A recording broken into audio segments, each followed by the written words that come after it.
Good evening, everybody. Welcome to the Pits, the Motorcast. This is your host, Dave. I got online with the driver of the Quarter Pounder Nitro Funny Car, Geoff Monise. How you doing, Geoff? Oh, not bad, not bad. Just getting the kids to sleep, but no to relax. That's cool. So, how was your day today? It was good. Had to go to work, sheet metal fabricator, work on cars and stuff, create stuff, so it was a good day. We're recovering from a car show we had over the weekend. What kind of car show? Pretty successful. Mainly hot rod stuff.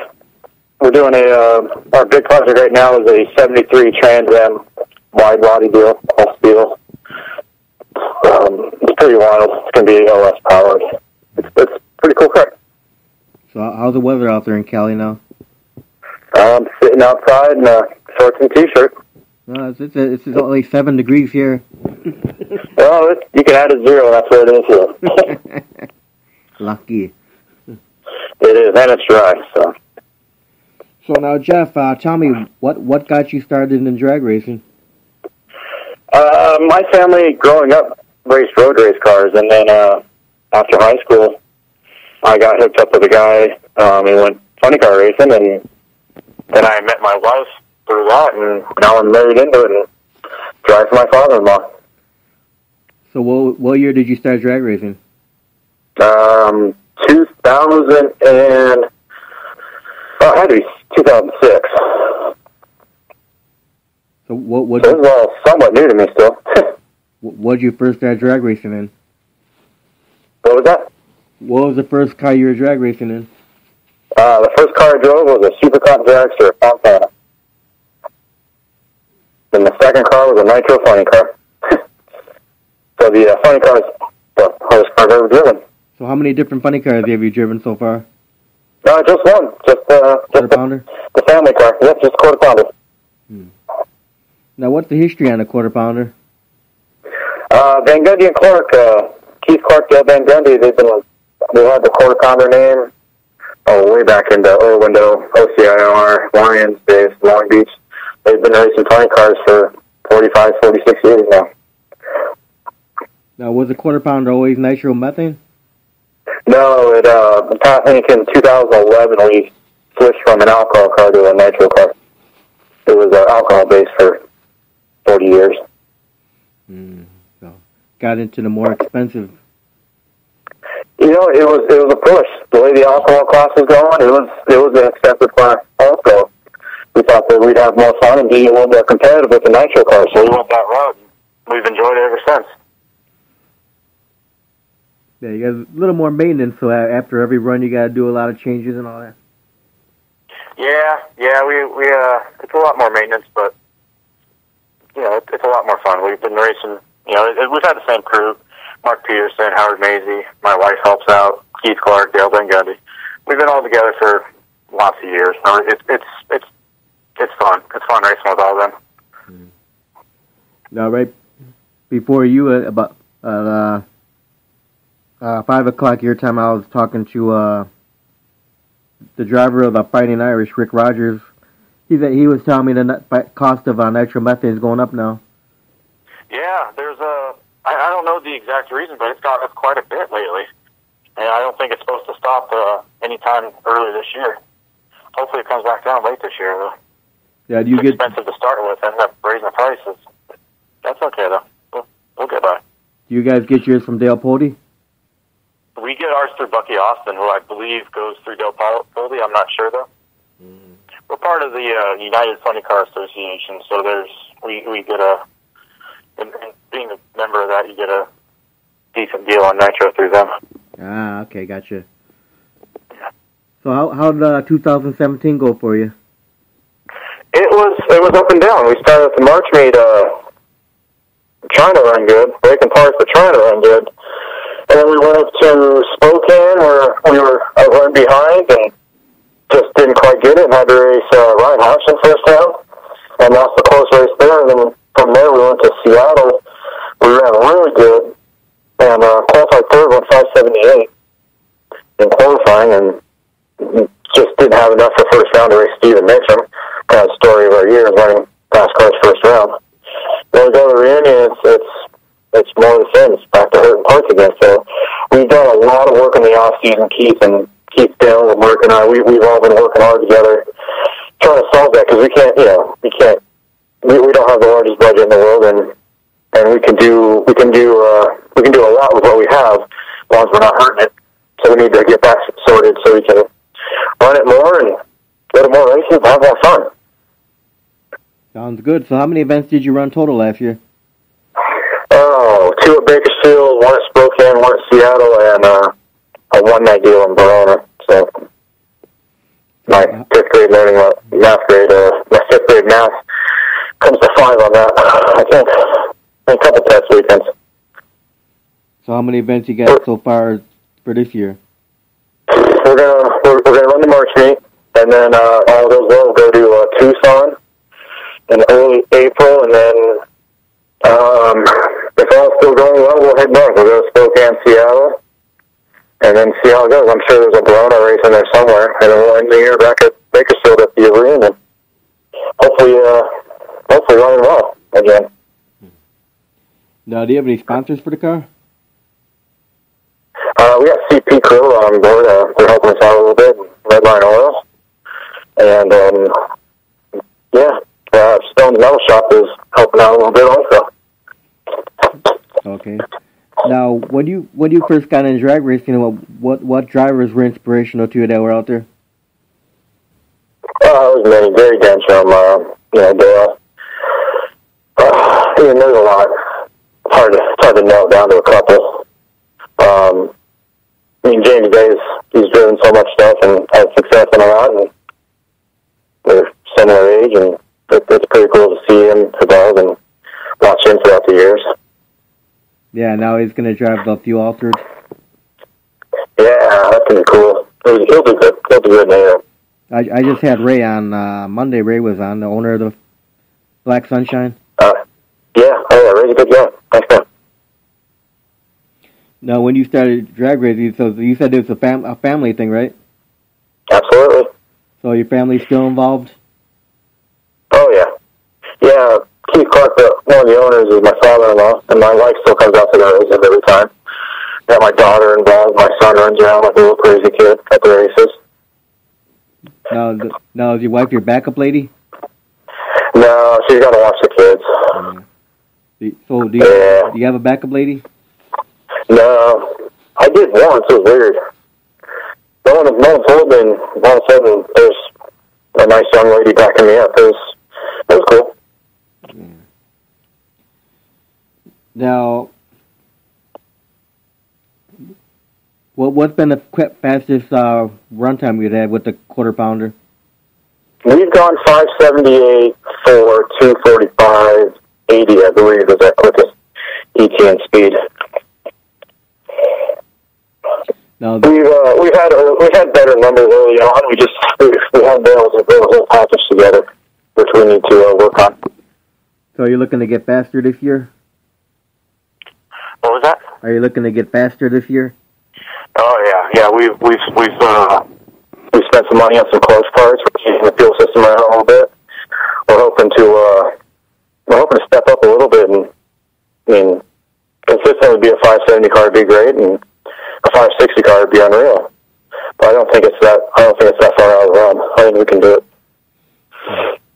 So now, what year did you get your funny car license, and who licensed you? It was 2015, and Sean Bellamy signed it, and Pete Peterson signed it. Both guys that are amazing drivers, amazing funny car drivers. Pete drives a 7.0 Pro Altered. They won the reunion, and he drove the quarter pounder for a year or so after Dale had an accident. And Sean Bellamy, everyone knows Sean Bellamy. Now, of course, at the Hot Rod reunion, we lost a few Altered driver, Brett Henry, which was a terrible tragedy. Absolutely, that's just sad. No one wants to see that. They're changing some rules around, making us run an RF Leahy device, which will shut the fuel system, shut the engine off out there past the finish line. I mean, I'm all for it if it would have saved his life. Now, tell me this. What would it like to get behind the wheel for the first time in a funny car? It was it was pretty crazy. I mean, I've been around it for so long and being involved in the tune-up and working on every aspect of it. I didn't think it was going to be as fast as it was. Obviously, I was naive. Of course, it's fast, but being around it, you think, I've been around it. Should be fun. Wow, those first couple hits were pretty amazing. How fast it was, and it was probably good 10 runs, 15 runs before I could. It slowed down enough and I could give decent feedback and basically understand where I was and what I was doing. But now I feel pretty good in the car. It's a lot more fun. Not so nerve-wracking every time you get in the car. Now, you didn't get nervous at all when the hood came down? It's almost relaxing because it gets quieter, and you don't see the madness of the motor. All you see is a little injector, and that's it. It almost helps a little bit. Now, when I was talking to Rick Rogers earlier, he was saying longer he's been drag racing, it seems like each race the car seems more slow, like you're in slow motion sometimes. I've noticed that. Not that they're slow, it's your mind is catching up with the car, so everything's happening slower, which really helps. Like, say you're doing 5-second pass, but it sometimes seems like it's eternity. Yeah, I've got videos, in-car videos of me running, and you get to half track and things moving around. You're driving with one hand, you got your hand up by the parachute, just waiting for the finish line to come around, steering it with one hand. It's a lot of fun. These nostalgia cars, they're great. A great time. I'd love to go run a top alcohol car, swap and feed at 6,500 RPM would be awesome, but nothing beats the big smoky burnouts of the nitro car. Yeah, Rick was saying he notices a lot of things now when he can see the lights everywhere, and he notices all the people's flashes going off in the stands and stuff now. Yeah, my first night run was Saturday Night Nitro. We ended up winning the event that night, and you don't realize that. You don't think about the flashes. Oh man, they're bright. They're going off everywhere as you go by, and it's like they stop, and it's like, oh, it's a little darker down here. And you get to the finish line, and it's like pitch dark. None of this stuff anyone tells you, and no one tells you how hard the parachutes hit either. They tell you how hard it accelerates. They don't tell you how hard it decells. Those are the few things that really got my attention. Now, the name Quarter Pounder, is there any meaning behind the name? Just pounding the quarter mile. There you go. Yeah. My daughter's got a junior drag race we call the 8th mile, because they only go 8 miles. Eighth pounder, sorry. The 8th pounder. So they only go 8 mile racing. So how old is your daughter? She's 4.5. So she likes junior drag? Yep. This year, hopefully by the end of the year, she'll be making laps in her car. Yeah, it's good to see a lot of junior dragsters coming out now. Oh yeah. I didn't play in any sports when I was younger. All I did was race cars, and I think it really helps. You learn to work on the car. You learn to be around people and interact and solve problems. I think there's a lot to be learned from doing this stuff. I think it makes good people. Yeah, the kids are the future of drag racing. Absolutely. They got to get them off the damn video games, man. Yeah, exactly. And then they get them in the tractor staring at their phone, looking at Facebook and all that crap. Yeah. Yeah, but have you played some of those video games? They're kind of fun. Yeah. I spent a few minutes behind the controller playing Gran Turismo when I was younger. Not that it helped me with anything else. But going to watch live drag racing is more fun. Oh, absolutely. Absolutely. Both my kids love going. It really makes going to the races a lot better. You got to experience the thunder of the nitro funny car and see the header flames coming out and the long burnouts. Exactly. Loud noises. Breathing the nitro methane, get the tears in your eyes. Yep. It's always good. So you do real long smoky burnouts? No, they cost too much. It's hard on tires, it's hard on everything. So I can. We just don't. Do a quarter-mile burnout? I don't even know how to do that. I could probably figure it out, though. Do some dry hopping? No, I haven't done dry hops. Got to bring back the old... I know, we should bring that back. We should do that at Verona. I don't think it would have hooked up, though. Probably with smoke tires on dry hop. Mm-hmm. So you think you'd ever go to Funny Car Chaos? Yeah, no, absolutely. We just need, I mean, there's one in Texas, there's one in Illinois. Yeah. Or two in Texas, one in Illinois. Absolutely. Yeah, it looks like a good time. Oh, yeah, and look at how well Mark Sanders ran him last year at that. I mean, I think we could, I don't know if we could have run with Sanders last year, but we definitely could have run next to him in that final.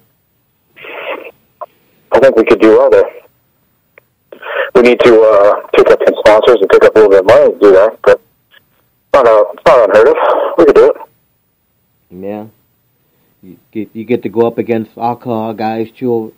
Oh, that'd be fun.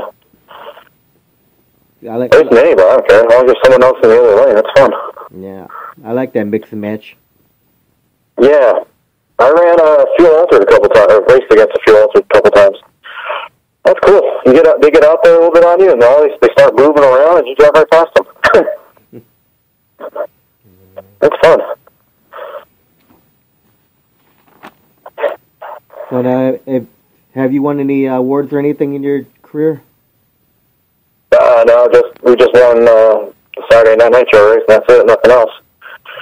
The car I work on, we won a national championship last year and a regional championship, just with me being a crew guy, though.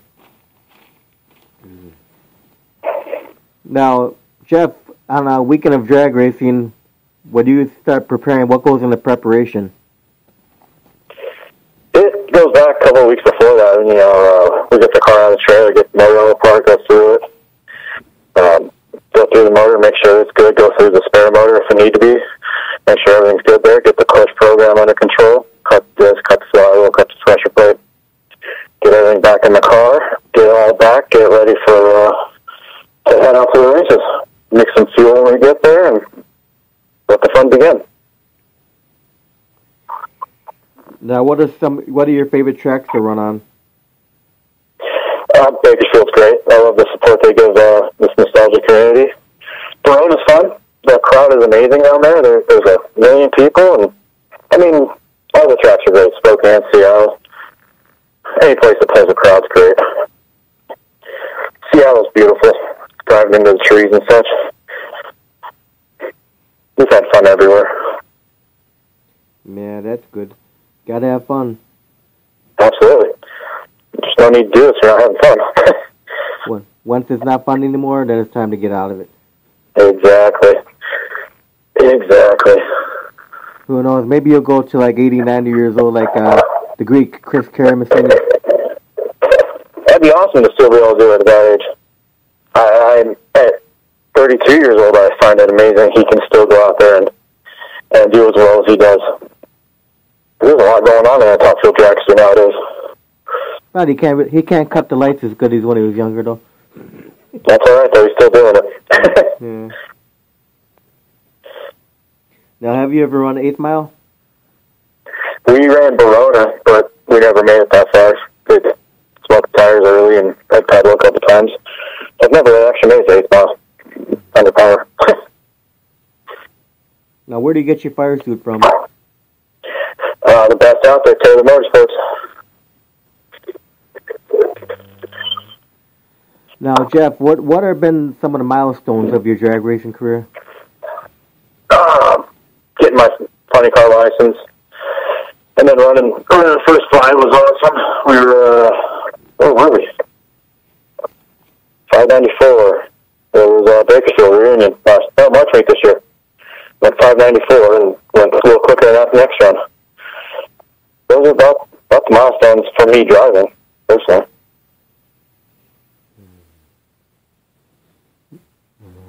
Now, have you ever had any accidents or near accidents in your career? No, not in drag racing. In my road race car, we had one, but not too bad.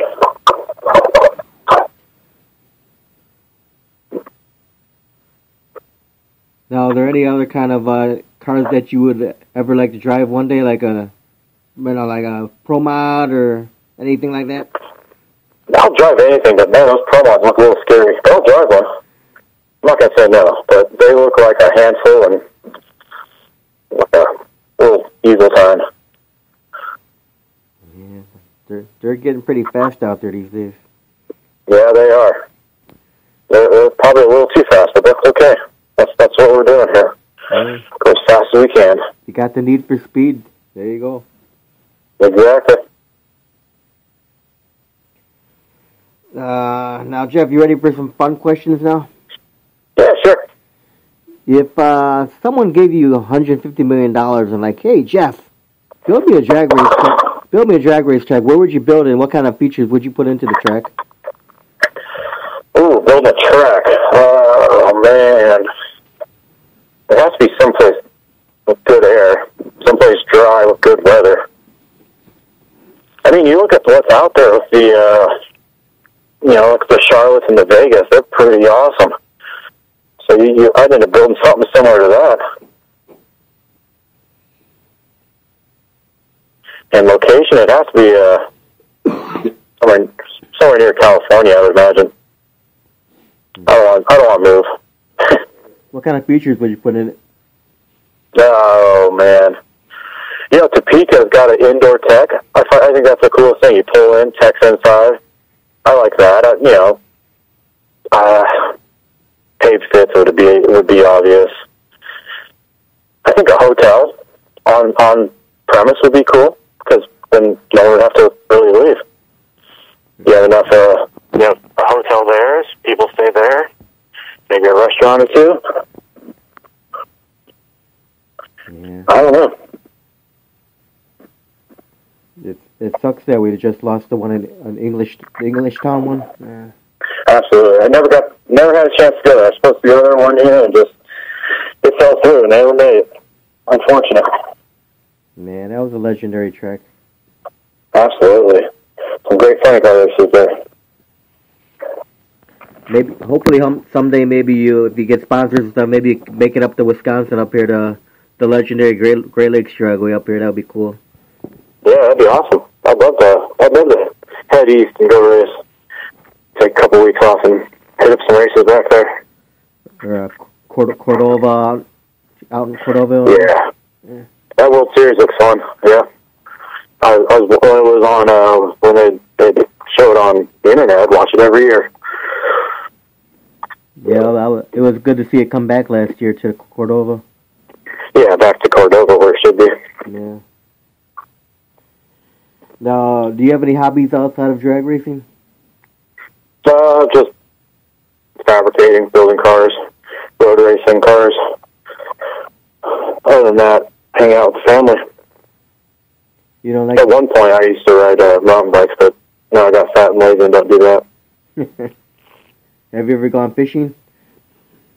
I did once. It wasn't much fun. No patience for it, huh? No, we were on the boat all day, didn't catch anything. All I did was drink, which I'm down for that. Yeah, that's why some of these guys say, well, I didn't catch any fish, but I caught a buzz. Exactly. I definitely got that. No fish, though.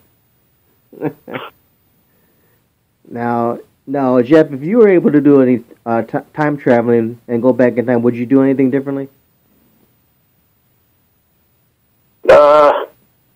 No, I think everything's worked out pretty good. I mean, I probably would have done a little better in high school. That's about it. Now, if you ever have time to go on vacation with your busy schedule, do you have a favorite vacation spot to go to with the family? My wife loves going to Yosemite. She was sleeping in a tent. and all that fun stuff. So we try to go to Yosemite once a year. And past couple of years, we've been going to the river with some friends. That's been a lot of fun. Just got a little pontoon boat. We go out and putt around and get passed by faster boats. Okay, now what's Geoff Monise's favorite food? Mexican food. Now, does your wife cook? Yeah, we share cooking duties. So what's your favorite dish that your wife makes? She has like an enchilada casserole thing that's really good. Some chips and salsa with it. I can eat that every day. I think I have. What's your best dish to cook? What's my favorite dish? Oh. No. What's your best dish that you make? I like to barbecue. I can make a mean burger. Some good steaks. I've been doing some briskets lately. They've been coming out pretty good. So I'll say that. So you guys barbecue at the track? What was that? You guys barbecue at the track? Oh yeah. We do some hamburgers at the track. Man, I know a lot of the drivers I've been interviewing, they always say, "Oh yeah, we barbecue. If you ever come make it out this way, stop by. We'll feed you." Absolutely. I'll never go away hungry if all these drivers feed me food. Nope. You gotta keep the people that support you. Gotta keep them happy. Yeah.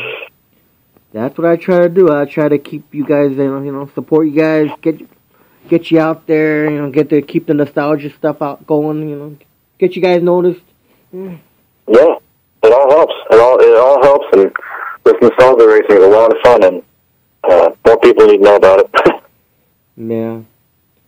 Yeah, we got the 2 nostalgia funny cars around here at Great Lakes Dragway every year, but it's always the same 2 cars that local cars are the Doc Howdy's Telstar and Bob Young, the Down Under Thunder. Yeah. The only 2 cars we see all the time for Nitro funny cars at Great Lakes.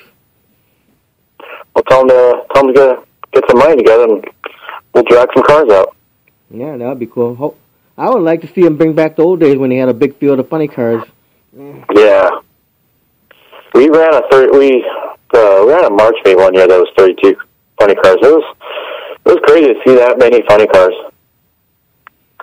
It was cool that we qualified halfway decent. Didn't make any money, but we ran okay. Like James Maher has that good alcohol funny car thing out there in California. What was that? James Michael Maher. He's got that California alcohol funny car. Junior vibes. Yep. Yeah, you get to. They're a great supporter of nostalgia racing on its own. Then Dennis Salzwimmer's got the Great Lakes Nostalgia Funny Car Circuit alcohol funny cars. Yeah, some beautiful cars back there. Yeah, they do like a 16-car field of alcohol cars. Yeah. I was looking through the pictures of the Great Lakes stuff because there's so many cars that are just awesome. I wish the guys out here would pick some bodies that you guys run back there. There's just some cool-looking, period-looking cars. Yeah. Yeah, like the top fuel cars, man, they don't even look like funny cars anymore. No, they look like funny cars. Really funny cars. Nothing, but not a real car. Right. Now, what's your favorite beverage? Non-alcoholic or alcoholic, either one? Oh, I like a good iced tea and a Coors Light. Like most drag racers, gotta have a Coors Light. What's your favorite music? Grew up in Southern California. Gotta like punk rock. So, Pennywise. Now on a race day, do you eat regularly? Or are you certain eating habits at all? I'm usually so busy I end up skipping meals. So you eat after the races? Oh yeah. It's like as soon as we're done, it's like, oh man, I'm hungry. Start the barbecue. So do you have a favorite movie of all time? Favorite movie of all time? Man, The Hangover's really good. Any racing movie, I'll sit and watch. I'll watch Fast and Furious. I just love anything with cars. Days of Thunder. Lots of good movies. So what's your favorite kind of movie? Is sci-fi, action, what? No, comedy. Comedy? Yeah, I don't do scary stuff.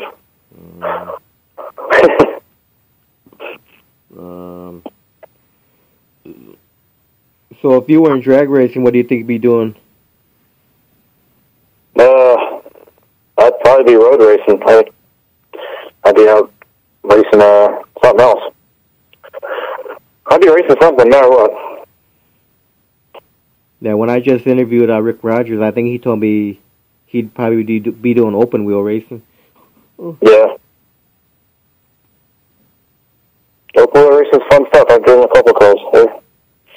It's night and day different than drag racing, but you just get the same sensation going 100 miles slower. So what's been the fondest memory of your drag racing career? Winning my first event at Bakersfield. It was unexpected. I didn't think we won.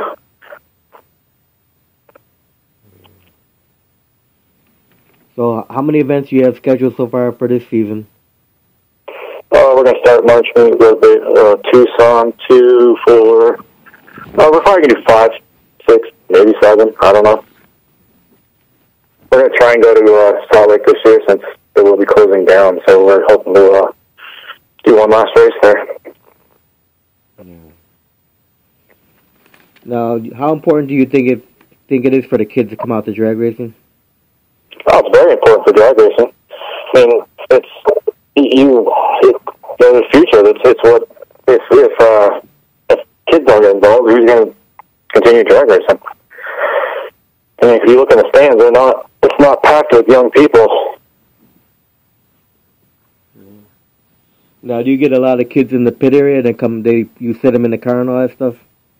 Oh yeah, if they're coming by, I make a point to spend time with the kids and make sure that they understand and get in the car if they want and answer any questions they have.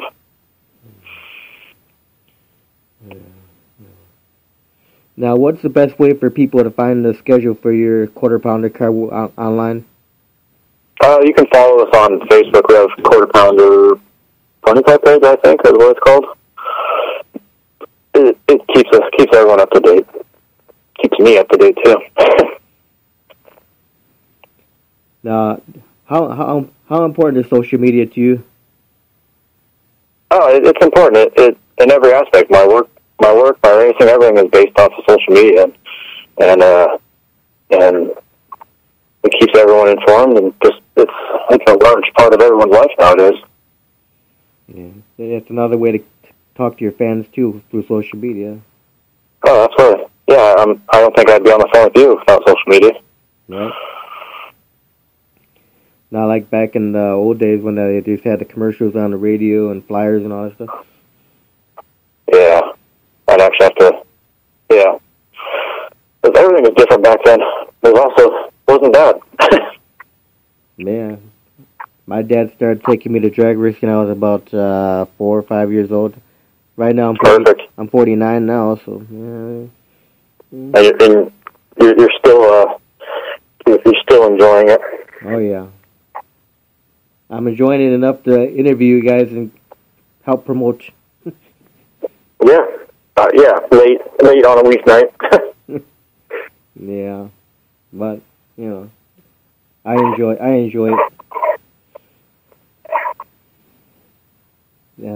So